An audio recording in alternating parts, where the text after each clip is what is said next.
I designed and built a miniature guillotine out of 3D printed parts and a box cutter blade, and used it to cut my tongue off. What is the scariest thing you have ever experienced?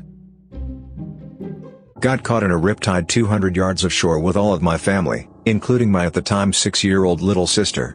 We all made it out fine, except my dad. He was so exhausted from carrying my sister that he was barely able to stay afloat. They had to send a rescue crew to get him. We all made it out alive, thank God. Probably the aftermath of a grand mal/tonic-clonic seizure, in which I fractured a vertebra. I woke up on the ground with 2 strangers over me while I was in the worst pain I had ever experienced, and I didn't know where I was or who these people were. Turned out to be EMTs, or why I was in too much pain to move. They kept asking really simple questions, and I just didn't know the answers, which freaked me out more. It was May and they asked what month it was.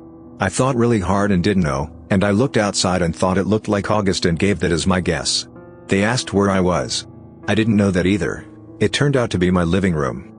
My girlfriend was also right there, having called the ambulance. They asked me my girlfriend's name. I said I didn't have a girlfriend. This was a very different form of negative emotion. I feel so guilty about that, even though there was nothing I could have done about it.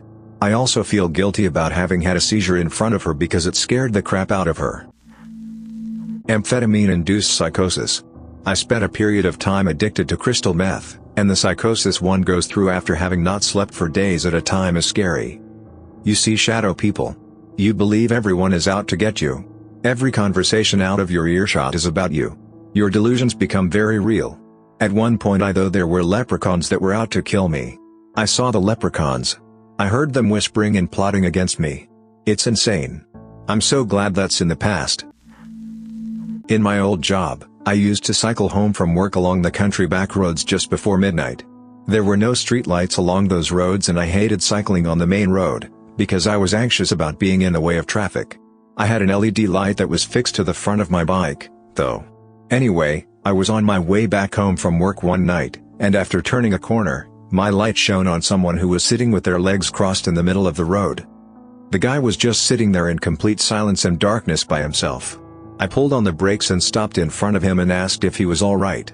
He just looked at me and said that he was trying to get to a location that was approximately 20 miles or so from where we currently were. I told him that, and he said that he knew, and that he was waiting for someone else. Then he got up and walked off into one of the nearby fields without saying anything. I had another encounter with this same person a week later in the exact same spot. It honestly gave me the freaking creeps. Especially when he said that he'd found who he was looking for. Turns out the guy was waiting for a specific car to drive that way. The owner of said car was someone he loved, but was with someone else, and he was planning to kidnap her. I found this out when I saw his face in one of the local newspapers not long after this incident. He'd been arrested for sexual assault and attempted murder. I once had my foot cut off in a car accident. The doctor reattached it. Lots of nerve damage. I fall down occasionally. Most of the time I don't. I worry that at some point in my life it will be amputated. I fear the concept of ruining my body. My wife and I had already lost twins at 8 weeks, and a daughter at 20 weeks, and suffered under years of infertility. We had twins, they came early. Neither one was breathing, and my wife's BP was critically dropping. As a father in the ER, I had 3 of the people I loved most in this world in severe medical distress, and I had no idea what to do for any of the 3. I was useless, in the way, and paralyzed with fear about what was going to happen. I have never felt so helpless in my entire life. I've actually never told this story before, but when I was about 7 I was lured into a shed by a person who had in the past sexually assaulted me. I guess they were afraid I was going to tell, so they tied my long shirt sleeves behind my back and slowly covered my nose and mouth with duct tape and left me laying there. It was like falling down a long tunnel. I had left my mouth open slightly, so I started pushing with my tongue to break the seal around my mouth as I worked my hands free. I managed to get out and I was so scared, I never told anyone. It's honestly the only time I remember fearing for my life. Hearing a car crash right outside my apartment. Afterwards hearing blood-curdling screams of pain from the guy that was injured. That crap was too real. All the people gathering outside to watch and make sure someone called an ambulance. When I was a kid I woke up in the middle of the morning hearing a loud argument between 2 guys in the street. My windows were turned to where they were, so I opened it just a little, so I could watch what was happening. After all, kids are curious. Right after I open it, I hear my mother coming to get me from behind saying stop watching it. And then as soon as she grabbed me I heard a gunshot, and a scream I'll probably never forget. It was weird, at the time I kinda didn't understand what had just happened, but she was so afraid for me because the guys arguing were literally in front of my house, and she said that in that moment all that she was doing was praying that he wouldn't enter our house after we became witnesses to the crime. When I was in high school about 10 years ago, I was home alone while my mom went to pick up my brother, and before my mom left she told me to bring the dogs in.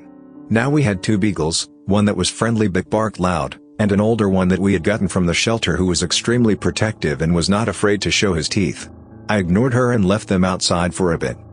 I was in the back part of the house and was on the computer when I heard a noise. I walked to our front room and saw a young guy near the front door who knocked. I stood slightly out of sight and saw him walk near our window, and then back to the door and knocked again, but also tried the door. Immediately, my blood went cold and I rushed to the back door and quietly yelled for the dogs to come in. They ran in, and I herded them to the front room, and I heard the mailbox slot open. Right away my older beagle got on the defensive and growled the, "I'm gonna effing bite you," growl while the other one barked. I got my phone and called my mom and begged her to come back home, which she did with my brother. They looked around and saw no other signs of entry. I triple-check every door now, and even though those 2 dogs have passed away, I keep our current dog near me when home alone. One day, me and a friend were playing in the woods. We spent a good 3 to 4 hours there because it was sunny and a day before Christmas Eve. I realized I forgot something there the next day. It's now Christmas Eve, and it snowed a whole inch overnight. As I'm walking to the spot where we were, I noticed that someone set up, in a previously trashed area that someone probably camped in, 5 expensive foldable chairs in a semicircle with a ladder and a noose in the middle. I bolted out of there because if someone is crazy enough to set that up in the middle of the night when it's snowing on Christmas Eve, then they might have still been there waiting for someone. Let me preface this story with, I have a phobia of water I can't see the bottom of. r/thalassophobia for anyone wondering if they have the same thing. When I was younger, my brother was driving me home, at night, from a 4-H model railroading meeting. This was February in Indiana and we were driving on country roads to get home. We came to a stop sign and when my brother touched the brakes to slow down the SUV, we were in went sideways on black ice. In an attempt to save it he overcorrected, and we ended up in this slow-angle descent into a drainage ditch. When the driver's side tire went into the icy black water of the ditch, the truck slowly lurched onto the driver's side and then upside down into the water. Black freezing deck began rushing into the truck and I nearly lost my mind. My brother put his hand on the ceiling and released his belt, and I tried to do the same. But being 5 years younger and in near panic I couldn't get my buckle undone, so I had to use both hands and fell into a clump on the floor. We clambered to the back of the vehicle and my brother began kicking the side window to no avail. At this point I had enough wherewithal to find a pair of my dad's needle nose pliers and shatter the rear windshield so we could climb out. The water was only like 2 feet deep, but I didn't know that while I was upside down and water began rushing in through the door seals. I cut the crap out of my hand, shattering the rear window. The most important thing that happened that frigid night was a douchebag in a Camaro blew right past us while we were standing next to the road, and then a couple in a minivan pulled up to the stop sign a minute later and drove us all the way home. Like 30 minutes out of their way. I still stop anytime I see someone in need because of them. Growing up I had a bad relationship with my 3 older sisters, but particularly the one closest in age to me. There isn't one moment in particular but a series of them. When my parents would go off on dates, there were too many times where my sister ended up chasing me with a knife, and she wasn't just playing around. She meant real harm. We would spend 15 minutes on opposite sides of the table running around it, trying to prevent my sister getting close enough to stab me, all the while trying to get to the phone so I could call my parents. Then try to get to the bathroom because it was the only room with a lock on the door. She would then sometimes threaten to come into my room and kill me in my sleep. I would pile laundry baskets and dishes near my door when I went to bed at night, so the noise would wake me if she tried to get in. My sister would get in trouble sometimes, but usually it was chalked up to normal sibling rivalry. And I was gaslighted by my parents into thinking it was normal. I was 21 working the overnight shift at a 24-hour pharmacy, when a guy ran in with a ski mask and gun, and robbed the store. He made me get on the ground and took my coworker to all the registers and empty them into bag, then ran out and jumped into a getaway car and drove off.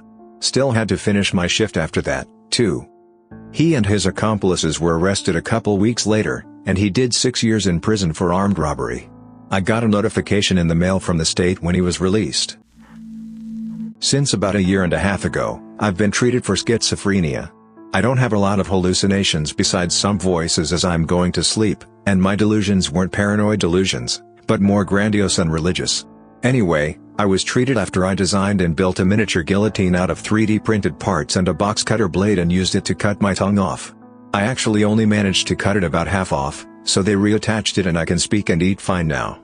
But it took me months to plan this and build the device, and every morning as I woke up and I struggled to pull my dreams apart from reality, I had to realize over and over again that the horror hidden in my desk a few feet away was not a dream, but something very real that was going to hurt me very bad. Every morning that my mom came to wake me up, I hoped she would somehow see it and help me. But I couldn't get my thoughts together until I was awake, and when I was awake it wouldn't scare me anymore. So I never cried for help. Thanks for listening to Radio TTS. Hit the subscribe button and activate the bell notification for more videos like this. Find the original Reddit post in the video description and give the authors some upvotes. And share your own story in the comments.